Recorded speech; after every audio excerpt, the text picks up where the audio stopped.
हाजिर हूँ मैं फिर से एक और नई वीडियो के साथ। और आज मैं आपको एक ऐसे किले में लेके जाने वाली हूँ जिसका जो कह सकते हैं कि जो हिस्ट्री है वो मुग़ल काल से जुड़ी हुई है। आज हम आए हैं हुमायूं टॉम में, जी हाँ, हुमायूं के मकबरे में। तो चलिए मैं आपको अंदर एंट्री करवाती हूँ और देखती हूँ कि कैसा मतलब टॉम है ये और क्या टिकट प्राइस है इसका। भारत में मुगल वास्तुकला का एक खूबसूरत उदाहरण दिल्ली में हुमायूं का मकबरा है, जो 16वीं शताब्दी में बनाया गया था और हर साल लाखों राष्ट्रीय और अंतर्राष्ट्रीय पर्यटक इसकी ओर आकर्षित होते हैं।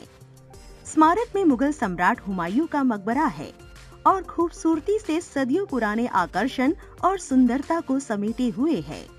सो गाइज़ फाइनली मैंने एंट्री कर ली है। आप इसका ऑनलाइन टिकट ले सकते हैं और यहाँ पर भी काउंटर पे भी मिल जाएगा। ऑनलाइन 35 रुपीज़ इसका प्राइस है एडल्ट का और इंडियंस का। और इसके आसपास और भी जगह है घूमने की, वो मैं आपको बाद में लास्ट में बताऊँगी। तो अभी हम एंट्री कर चुके हैं, अब अंदर जा रहे हैं घूमने के लिए। हमीदा बानो बेगम के आदेश पर निर्मित हुमायूं के मकबरे की वास्तुकला ताजमहल जैसी ही है, लेकिन आम धारणा के अलावा हुमायूं का मकबरा हुमायूं द्वारा नहीं बनाया गया था, बल्कि उनकी पत्नी हमीदा बानो बेगम ने अपने पति के प्रति प्यार के संकेत के रूप में बनवाया था। हुमायूं का मकबरा, जिसे मुगल का छात्रावास भी कहा जाता है, एक या दो नहीं बल्कि एक ही परिसर के अंदर 100 मकबरे हैं। हुमायूं के मकबरों पर कुछ भी ना लिखे रहने की वजह से मकबरा किसका है ये पहचान पाना थोड़ा मुश्किल है। मुगल सम्राट हुमायूं की कब्र मकबरे के केंद्रीय मुर्दाघर के अंदर स्थित है और बगल के कमरों से घिरी हुई है, जिसमें उनकी 2 पत्नियों और बाद के मुगलों की कब्रें हैं। हुमायूं के मकबरे का बाहरी नजारा बेहद खूबसूरत है, क्योंकि ये भारत में निर्मित पहला बागों वाला मकबरा है। फारसी द्वारा निर्मित इसकी प्राकृतिक सुंदरता लोगों को भारत के प्रमुख पर्यटक आकर्षणों में से एक की सैर करने के लिए मंत्रमुग्ध कर सकती है। हुमायूं के मकबरे के बारे में एक और दिलचस्प तथ्य ये है कि इसके निर्माण में फारसी को भी शामिल किया गया था। हुमायूं का मकबरा असल में पत्नी हमीदा बानो बेगम ने अपने पति मुगल सम्राट हुमायूं के लिए बनवाया था। ये उनके द्वारा अपने पति की मृत्यु के बाद उनकी स्मृति में बनवाया गया था। सम्राट हुमायूं की मृत्यु के बाद उन्होंने फारसी वास्तुकारों को बुलाया और उनसे कहा कि वे कुछ इतना शानदार बनाए कि दुनिया इसे आने वाले युगों तक याद रखे। हुमायूं के बेटे अकबर ने ये जिम्मेदारी अपने कंधों पर ले ली और अपनी पत्नी और बेटे द्वारा हुमायूं के स्मरण के प्रतीक के रूप में मकबरे का निर्माण करवाया गया। हुमायूं के मकबरे के अंदरूनी भाग समृद्ध और सुरुचिपूर्ण कालीनों और शामियाना से बने हुए हैं, जो स्मारक को एक भव्य और शाही रूप प्रदान करते हैं। स्मारक के अंदर टॉप पर एक छोटा सा तंबू बना हुआ है, जहां आप हुमायूं की तलवार, जूते और पगड़ी को उनकी स्मृति के प्रतीक के रूप में देख सकते हैं। दिलचस्प बात यह है कि हुमायूं के मकबरे ने मुगल वास्तुकला में 4/4 उद्यान की अवधारणा को पेश किया है। हुमायूं के मकबरे के ऊपर स्थित गुंबद 42.5 मीटर लंबा, जहां आप सीढ़ियों के माध्यम से जा सकते हैं। स्मारक की जहां से शुरुआत होती है, वहां से शुरू होने वाले 2 प्लेटफॉर्मों को अलग करने के लिए सीढ़ियों का निर्माण किया गया है। हुमायूं के मकबरे का डिजाइन और वास्तुकला आपको निश्चित रूप से बिल्कुल भी मिस नहीं करनी चाहिए, क्योंकि इसके प्लेटफॉर्म एक दूसरे के ऊपर आपस में जुड़े हुए हैं, जो इसे देखने लायक बनाते हैं। हुमायूं का मकबरा लगभग 8 वर्षों में बनकर तैयार हुआ था और इसके निर्माण में लगभग 1.5 मिलियन रुपए खर्च किए गए थे। एक फारसी वास्तुकार मिराग मिर्जा घियात द्वारा डिजाइन किया गया। मकबरा 8 पक्ष कक्षों की अवधारणा पर बनाया गया है, जो इस्लामी स्वर्ग विचारधारा का प्रतीक है। इसके निर्माण के तुरंत बाद इसने मुगल वास्तुकला के विस्तार में एक ऐतिहासिक स्मारक का दर्जा प्राप्त किया। जैसा कि हुमायूं का मकबरा हमीदा बेगम द्वारा बनाया गया था, उनके पति की मृत्यु के बाद उनकी स्मृति है।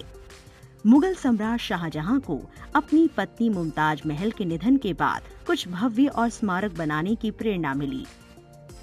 ताजमहल लगभग 1 सदी बाद बनाया गया था और हुमायूं के मकबरे से डिजाइन और वास्तुकला में बिल्कुल समान है।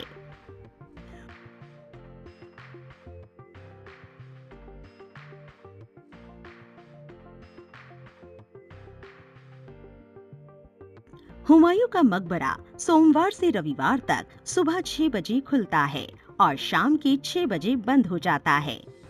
आप चाहे तो किसी भी मौसम में दिल्ली के इस खूबसूरत ऐतिहासिक पर्यटन स्थल की ओर रुख कर सकते हैं, लेकिन वसंत ऋतु और सर्दियों के मौसम में यहाँ घूमने का अच्छा समय है।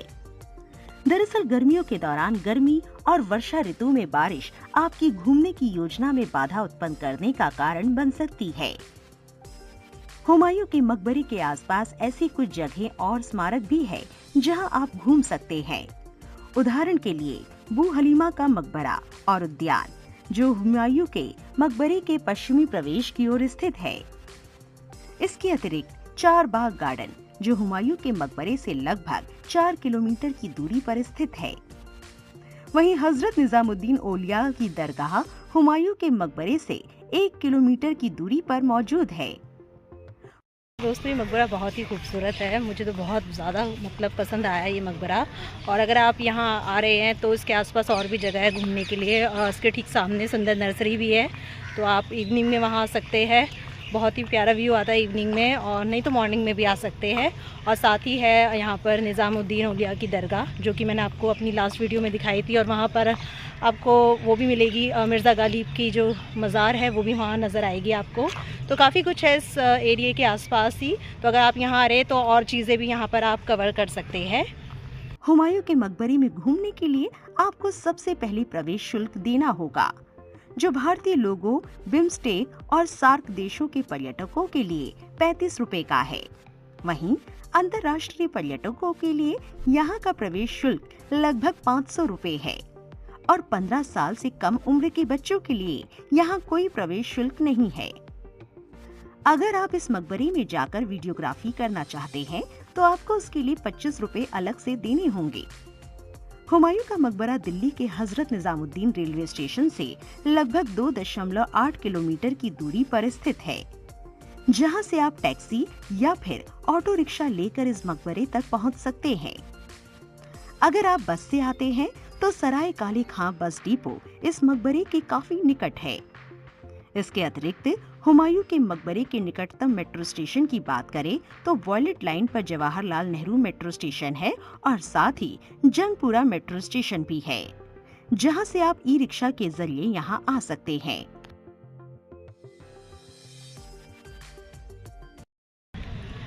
सो दोस्तों, ये तो था हुमायूं का मकबरा। आपने मेरी लास्ट वीडियो में सफदरजंग टॉम भी देखा था, तो ये भी बिल्कुल वैसा ही है। बट यहाँ आपको बहुत ज़्यादा पब्लिक देखने को मिलेगी, क्योंकि ये मकबरा उस मकबरे से काफ़ी बड़ा है और बहुत ही खूबसूरत है। यहाँ के कलर्स और ज़्यादा आपको अट्रैक्ट करेंगे। और मैं आपको बता दूं कि अगर आप यहाँ आना चाहते हैं तो यहाँ का जो नियरेस्ट मेट्रो स्टेशन है वो है जंगपुरा का। और अगर आप अपनी पर्सनल व्हीकल से आ रहे हैं तो टू पार्किंग का जो चार्जेस है वो है 25 रुपीज़ 4 आवर्स के लिए। और जो यहाँ का टिकट प्राइस है वो 35 रुपीज़ है एडल्ट के लिए। तो काफ़ी खूबसूरत है, आप यहाँ आइए, बहुत अच्छी अच्छी पिक्चर्स आएगी। तो चलिए इस वीडियो को यहीं समाप्त करते हैं और बहुत जल्द मिलेंगे एक और नई इंटरेस्टिंग जगह के लिए। तो बाय एवरीवन।